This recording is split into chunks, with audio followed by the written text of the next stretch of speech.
Hello दोस्तों, मैं विजय कुमार आपका अपने channel NCERT for government exam में स्वागत करता हूं। दोस्तों देखिए दोस्तों, आरआरबी जेई का दोस्तों 18 दिसंबर का फर्स्ट शिफ्ट का एग्जाम हो गया है, ठीक ना। एकदम रियल क्वेश्चन मिले हैं दोस्तों। इतना आप लोग के लिए मेहनत करते हैं तो वीडियो को लाइक जरूर करिए दोस्तों। लाइक करने में आप कंजूसाई कर रहे हैं और थोड़ा सा शेयर भी कीजिए, ठीक ना। आप करेंगे तो आप ही के लिए एकदम फ़ायदा होगा, क्योंकि दोस्तों आने वाले दिनों में बहुत एग्जाम है। टेक्नीशियन का है, टीपीसी का है, ठीक ना।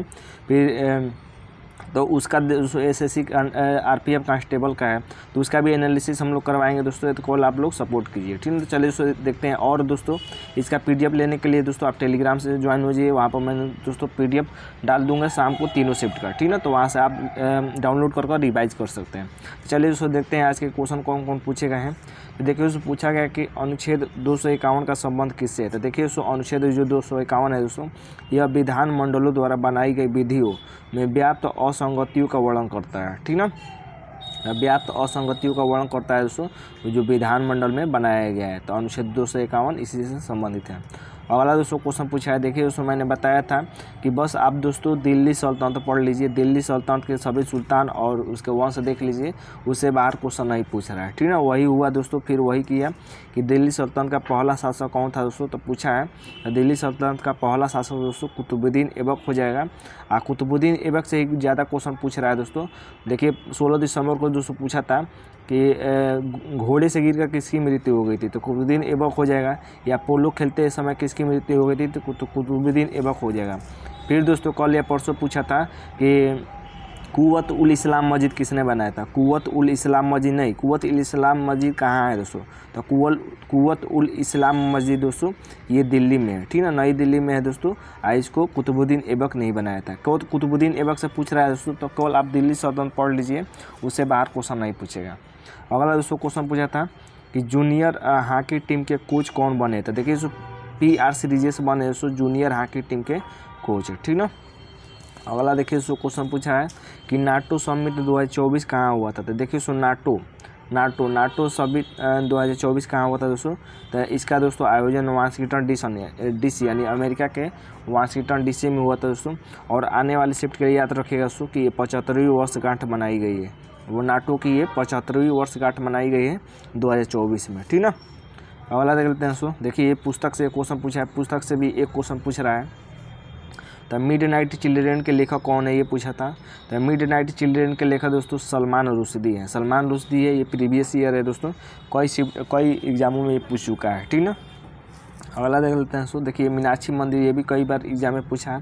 तो मीनाक्षी मंदिर किस शैली में बना है दोस्तों, तो देखिए मीनाक्षी मंदिर तमिलनाडु के मदुरई में स्थित है, ठीक है, तमिलनाडु के मदुरई में है और ये द्रविड़ शैली में बना है। जितने भी इंडिया के दक्षिण भारत के जो मंदिर होते हैं दोस्तों वो द्रविड़ शैली में बने होते हैं, ठीक है, द्रविड़ शैली में। और जो उत्तर भारत के मंदिर होते हैं दोस्तों वो नागर शैली में बने होते हैं, ठीक ना। तो ये दोस्तों आपका मीनाक्षी मंदिर तमिलनाडु में पड़ता है, जो कि दक्षिण में है, तो द्रविड़ शैली में ये बना हुआ है, ठीक ना। द्रविड़ शैली के मंदिर दोस्तों एक के ऊपर एक इस तरह बने रहते हैं, ठीक ना, पिरामिड जैसे इस तरह ऊपर।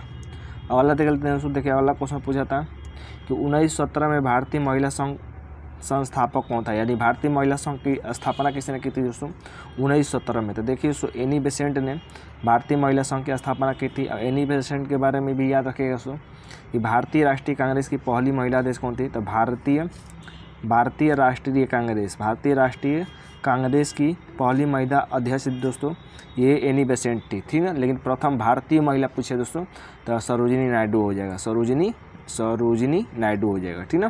तो ये भी क्वेश्चन याद रखिएगा कि प्रथम भारतीय महिला अगर पूछे राष्ट्रीय कांग्रेस की तो सरोजिनी नायडू हो जाएगा। अब प्रथम महिला पूछे तो एनी बेसेंट हो जाएगा। अगला दोस्तों क्वेश्चन पूछा था कि नारी शक्ति बंधन अधिनियम 2023 में कब पारित हुआ था। देखिए 2023 में कब पारित किया गया नारी शक्ति बंधन अधिनियम। ये रिपोर्ट आने के बाद दोस्तों ये 9 मार्च 2010 को दोस्तों राज्यसभा में पारित किया गया था, ठीक है, 9 मार्च 2010 को नारी शक्ति बंधन अधिनियम। अगला दोस्तों ये क्वेश्चन पूछा था कि राज्य पुनर्गठन अधिनियम के तहत कितने केंद्र शासित प्रदेश थे।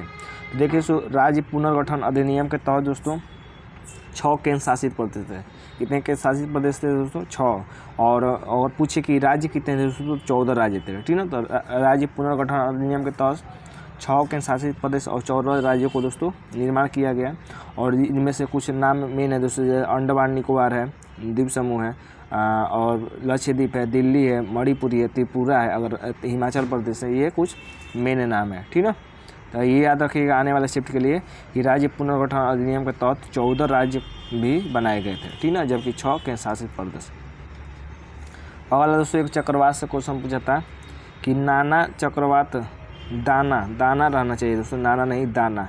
ठीक ना, दाना चक्रवात नाम किस देश ने दिया था? देखिए दोस्तों, दाना चक्रवात नाम दोस्तों ये कतर ने दिया है दोस्तों, कतर ने। ठीक ना, और इसका अरबी शब्द है दोस्तों, ये दाना क्या है? अरबी शब्द है जिसका मतलब होता है दोस्तों उदारता। ठीक है, तो दाना का मतलब क्या होता है दोस्तों? उदारता होता है। एक आर्टिकल से खूब क्वेश्चन पूछ रहा है दोस्तों। ठीक ना, देखिए आर्टिकल से पूछा है कि अनुच्छेद 51B किससे संबंधित है। तो देखिए दोस्तों, अनुच्छेद 51B की बात कर लेते हैं दोस्तों। तो ये राज्य राष्ट्रों के बीच उचित और सम्मानजनक संबंध बनाए रखेगा। 51B ये कहता है दोस्तों कि राज्य राष्ट्रों के बीच उचित और सम्मानजनक संबंध बनाए रखेगा। 51A के बारे में भी याद रखेगा दोस्तों कि 51A क्या है दोस्तों। तो देखिए दोस्तों, 51A मौलिक कर्तव्य से संबंधित है। ठीक है, मौलिक कर्तव्य से दोस्तों संबंधित है। और मौलिक कर्तव्य का दोस्तों उल्लेख का मतलब ये कहाँ से लिया गया दोस्तों? तो ये रूस से लिया गया दोस्तों मौलिक कर्तव्य। और दोस्तों मौलिक कर्तव्य कितने हैं दोस्तों वर्तमान में? तो 10 + 1 याद रख लीजिएगा, 11 मौलिक कर्तव्य हैं दोस्तों। जो 10 मौलिक कर्तव्य थे दोस्तों, इसको कब जोड़ा गया?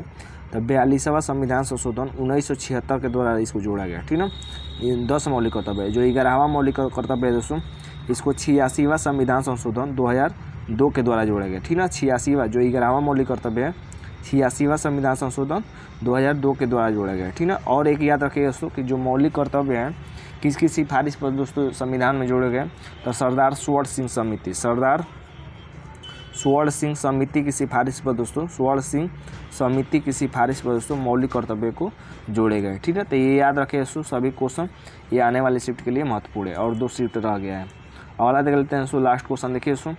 अगला क्वेश्चन पूछा है कि pH मान 11 होने पर क्या होगा। देखिए दोस्तों, pH मान के बारे में मैं कई दिनों से बता रहा हूँ, और फिर वही क्वेश्चन पूछ दिया। ठीक ना, देखिए दोस्तों 0 से 14 तक pH मान होता है। जो 7 होता है दोस्तों उदासीन होता है। 0 से 7 के हो जाते हैं दोस्तों तो अम्लीयता कम हो जाती है। और 7 से 14 के हो जाते हैं दोस्तों तो क्षारीयता बढ़ती है। और ये pH स्केल दोस्तों सोरेनसन ने दिया था। किसने दिया था? सोरेनसन ने। ठीक ना, और ये पूछा है दोस्तों कि pH मान 11 होने पर क्या होगा दोस्तों। देखिए दोस्तों, विलयन बहुत क्षारीय हो जाएगा। विलयन क्या हो जाएगा? बहुत क्षारीय हो जाएगा। और दोस्तों देखिए, मैथ से दोस्तों CI से पूछा था, CI/SI से क्वेश्चन। एवरेज से दोस्तों क्वेश्चन पूछा था, एवरेज से। ठीक ना, ज़्यादा बड़ा नहीं पूछ रहा है दोस्तों, छोटा ही पूछ रहा है, लेकिन कैलकुलेटिव पूछ रहा है। ठीक ना, और दोस्तों मेंसुरेशन से भी क्वेश्चन पूछा था, मेंसुरेशन से। ठीक ना, मेंसुरेशन से। और बैलेंसिंग वाला हर एक शिफ्ट में एक क्वेश्चन आ रहा है दोस्तों, बैलेंसिंग वाला। ठीक ना, बैलेंसिंग वाला एक क्वेश्चन आ रहा है हर शिफ्ट में केमिस्ट्री से। ठीक ना, तो ये दोस्तों क्वेश्चन मिले हैं आज के फर्स्ट शिफ्ट के। उम्मीद करते हैं दोस्तों कि वीडियो अच्छा लगा होगा। वीडियो अच्छा लगा दोस्तों चैनल को लाइक सब्सक्राइब जरूर करिए। ठीक ना, तो आज के लिए बस इतना दोस्तों, धन्यवाद।